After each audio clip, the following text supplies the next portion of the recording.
I think the big news of the day is that Killian O'Connor is going to be starting at center. Obviously, USC has kind of had a battle all offseason between him and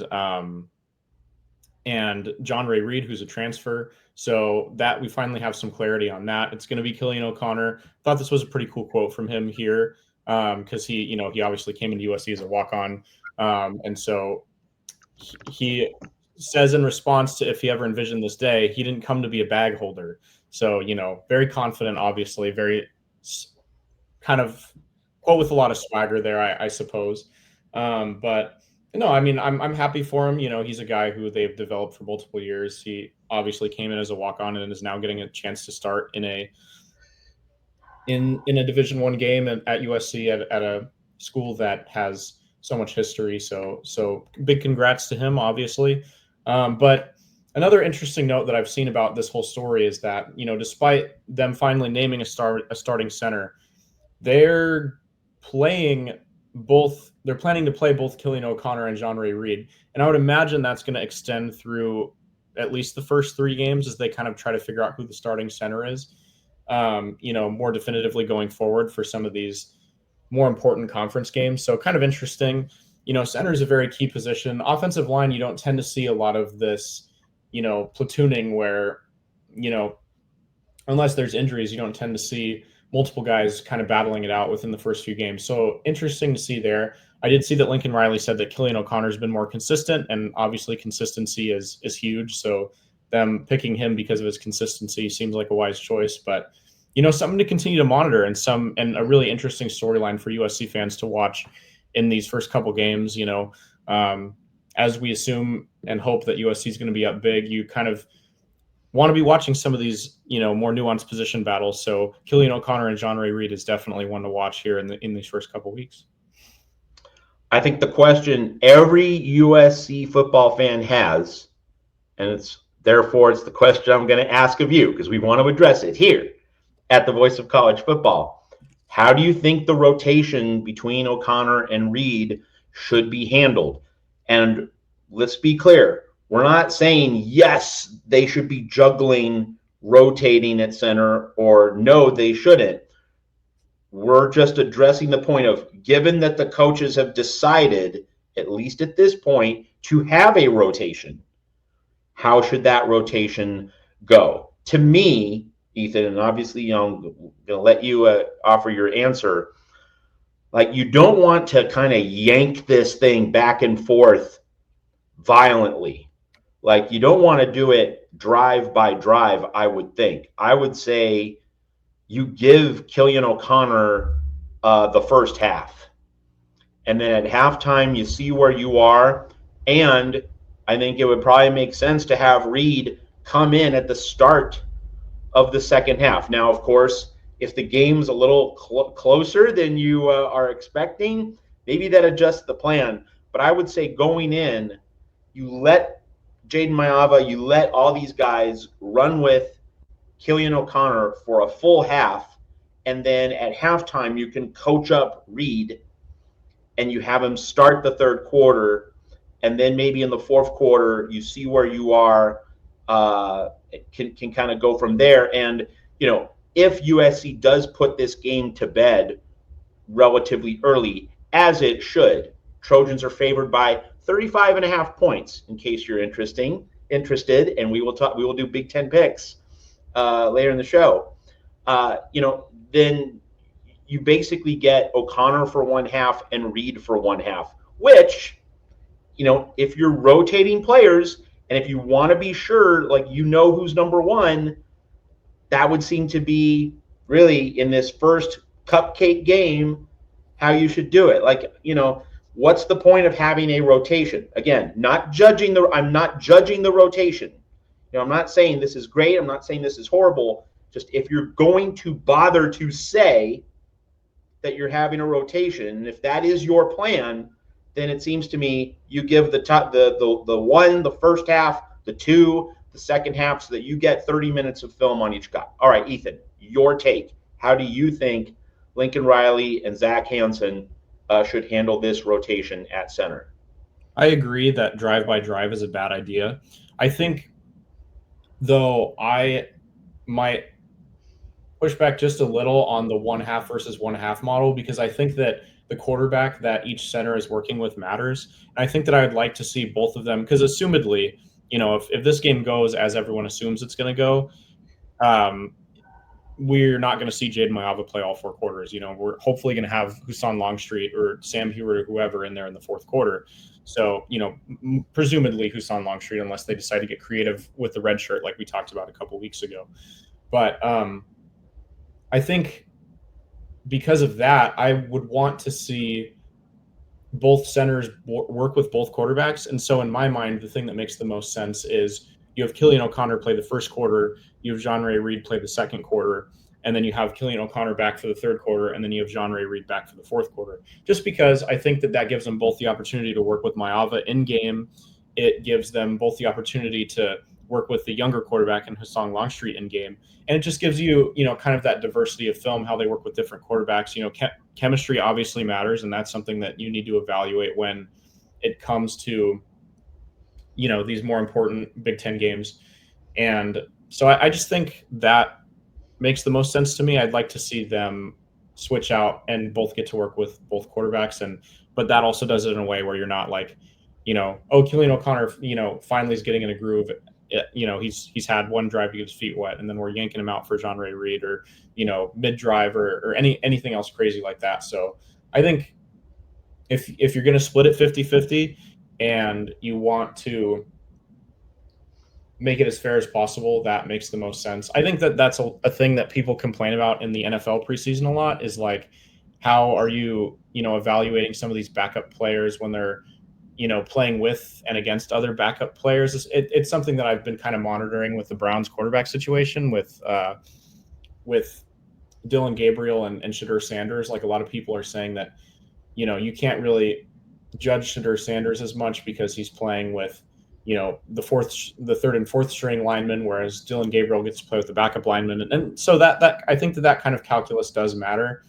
And that's why I'd like to see them work with both quarterbacks. All right. Now, we need to stick with this because obviously, having a rotation at center, one of the air traffic control spots on the football field. This is a really big deal. So we need to flesh this out before we move on to other stories heading into Missouri State. In line with what you just said, that you want to get both quarterbacks or all quarterbacks getting some time with each of the two centers, at least to some extent. And I think that's a very reasonable, well thought out point. That would seem to influence the play selection and how Lincoln Riley's going to script this game, how he's going to order the play calls, and how I think he's going to want to go about this game. And I'm operating under the presumption that, yes, he's going to want each quarterback to work with each center because that makes sense, right? You want to see how again, not judging the rotation plan. It's just if you're bothering to have a rotation, there's a certain way to do it. And I think you make an excellent point. If you're going to bother to have a rotation, then yes, the different quarterbacks and centers, they need to all get some time on the field. That's why you're playing a cupcake in week one. It's precisely so that you have these different combinations. You get to see all of them, and then upon evaluating Missouri State, maybe then you solidify the rotation a little bit against Georgia Southern next week to get some continuity heading into Purdue in the Big Ten schedule. But this is the mad scientist lab game, right? This is the time to experiment. This is the time to learn what you have and get experiences on film, get different combinations on film so that you can make evaluations going forward to set the table. So with that in mind, having each quarterback get a different experience, that would seem to me it's going to adjust the first quarter play calling more in the direction of passing. And for people who want USC to run the ball, and hey, I agree. I think Lincoln Riley needs to be running the ball more. But again, if you're having a rotation, I think this does move the needle toward more passing in the first quarter for this reason, right? USC should be able to get the ball to Micaiah Lemon, should be able to get the ball to its fast guys in space, build a lead, and then you can focus more on running the ball in the second half. So that way you're getting your O'Connor and Reed. Again, if you're rotating them, you get O'Connor and Reed pass blocking for their quarterbacks in the first half. And then you can have O'Connor and Reed run blocking more in the second half. Not exclusively, but I think this moves the needle. I think like they're just the percentages, the ratios.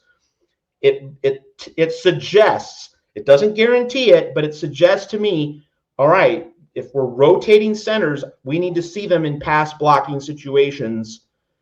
Both of them, that means more throwing in the first half, and then you count on having a lead, and then you can run the ball, middle of the game, second half on into the fourth quarter. Ethan, your thoughts on how much you think this would affect the play sheet, the sequencing, how Lincoln Riley constructs his offensive game plan in the first half and especially the first quarter?